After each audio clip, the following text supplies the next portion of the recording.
Maka kembali lagi bersama kami di Regia Finansial.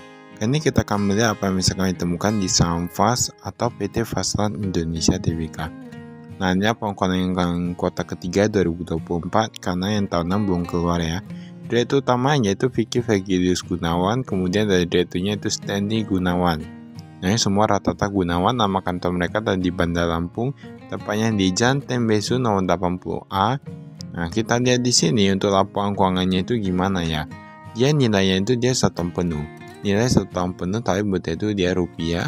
Kas dan setara kas kita lihat. Kas yang di sini dia berkurang dari 11 miliaran, sekarang hanya tersisa 3 miliaran saja.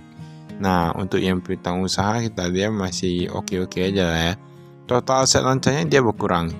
Nah, apalagi yang total aset dari 521 miliaran sekarang menjadi 511 miliaran. Nah, ini yang menjadi pertanyaan, mengapa asetnya turun? Ada dua hal kemungkinan. Satu, antara kinerja memburuk ataupun mencapai kerugian, ataupun yang kedua, mereka berhasil menurunkan hutangnya. Nah, kita lihat di sini total hutangnya dari 156 miliaran, sekarang tersisa 137 miliaran. Nah, ini artinya bukan cukup drastis ya. Kalau kita lihat dari perbandingannya, seharusnya dikarenakan penurunan hutang. Nah, jika penurunan hutang itu berarti cukup bagus ya. Masih oke. Ini ekuitas pun meningkat dari 364 miliaran menjadi 374 miliaran. Untuk pendapatan sendiri dia meningkat, oke, beban pokok meningkat, labanya dari 16 miliaran sekarang menjadi 22 miliaran untuk laba brutonya. Sedangkan laba netonya itu hanya tersisa 9 miliaran. Dia meningkat paling sedikit saja, paling meningkat 700 juta dari tahun lalu. Itu dikarenakan peningkatan beban umum dan administrasi serta beban keuangan. Nah, tapi kalian penasarannya, tadi kita lihat hutangnya itu udah menurun, tetapi mengapa beban keuangan masih tinggi? Kemungkinan besar itu karena yang mengikuti yang sebelumnya ya, ketika hutang belum dibayar.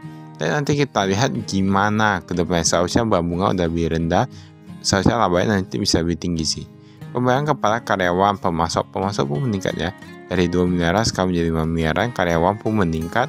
Yang lainnya ini yang 13 miliaran nggak tahu biaya apa ya.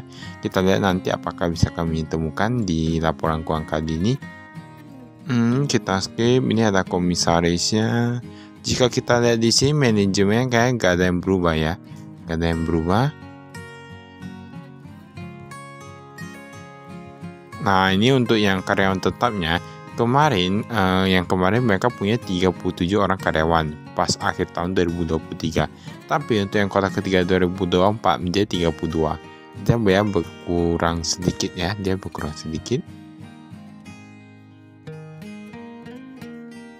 Dan saya nggak gitu berpengaruh sih.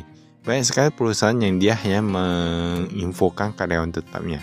Tapi ada juga perusahaan yang dia lebih transparan, memberikan informasi tentang karyawan tidak tetapnya. Nah, itu pernah kalian temukannya. Kalau tidak salah sama apa dia? Kas dan setara kas kita lihat. Ini kasnya ini dia menurun, tetapi dia terjadi switching ya. Dimana kemarin mereka simpan paling banyak di Bank Sentral Asia atau Bank BCA, sekarang sudah menjadi Bank CMB Niaga. Mengapa bisa begitu? Mungkin ada beberapa alasan seperti pemberian fasilitas, ataukah pinjaman atau yang lain, gimana nggak ada yang tahu ya. Piutang usaha di sini. Mereka ternyata ada PT Coca-Cola ada hutang kepada saham FAS ini ya. Nah, kita 17 jutaan, tapi kita nggak tahu hutangnya ini seharusnya masa nggak gitu lama ya.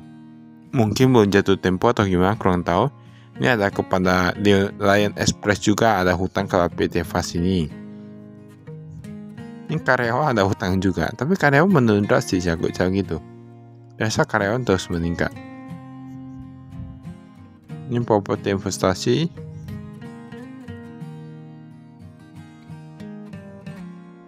Dan ini semuanya perusahaan yang rata-rata cukup terkenal ya, yang dia ada utang kepada PT FAS ini. Mungkin sewa gedung atau gimana. Berarti kan masa kita katakan ya, brand dari PT FAS ini berarti sudah dipercaya ya. Kalau tidak, gimana bisa menggait perusahaan seperti Coca-Cola, Lion Express yang terkenal ya. Pendapatan diterima di muka sewa gedung dan lain kita bisa di sini. Jadi memang melalui laporan keuangan kita bisa tahu gimana kondisi perusahaan di lapangan. Walaupun tidak bisa tahu sepenuhnya, kita bisa mendapatkan gambarannya. Bahwa siapa yang bekerja sama, siapa yang utang ataupun yang lain, dia uangnya mengalir kemana, kita semua bisa lihat. Dan biasanya kita tahu sifat manajemennya itu dari mengalirnya utangnya itu kemana. Nah, biasanya kayak gitu ya kalau menurut kami. Tapi itu tergantung pribadi masing-masing, tergantung penilaian dan intuisi masing-masing gitu lah ya. Ini Bang Panin kita lihat.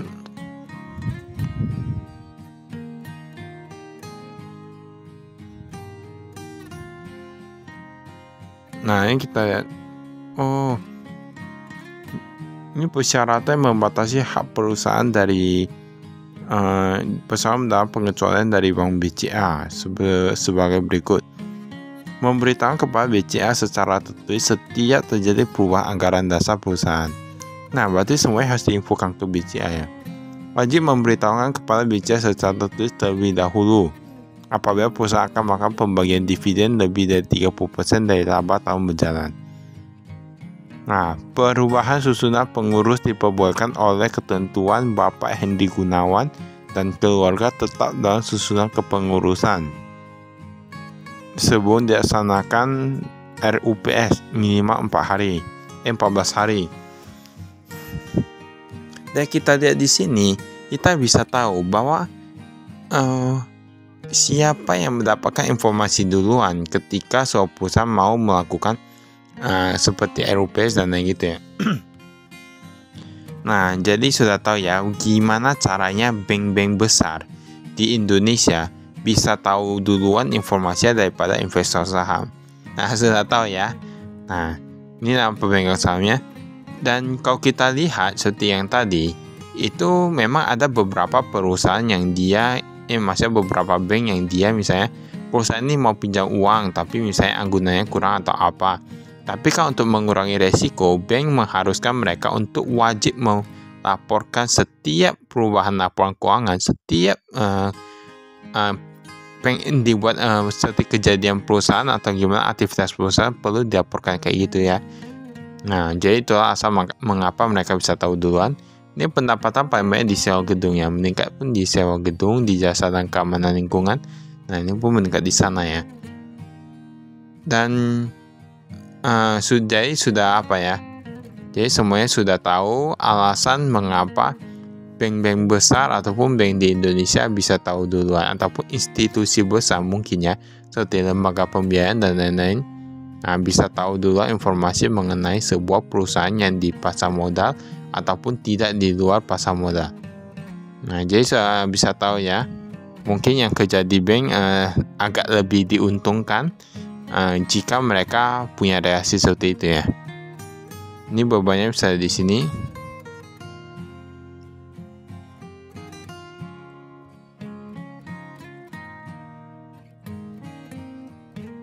Tapi seingat kami kayaknya kemarin Pak Lo Keng Ho pernah bilang juga bahwa dia dulu adalah karyawan bank ya.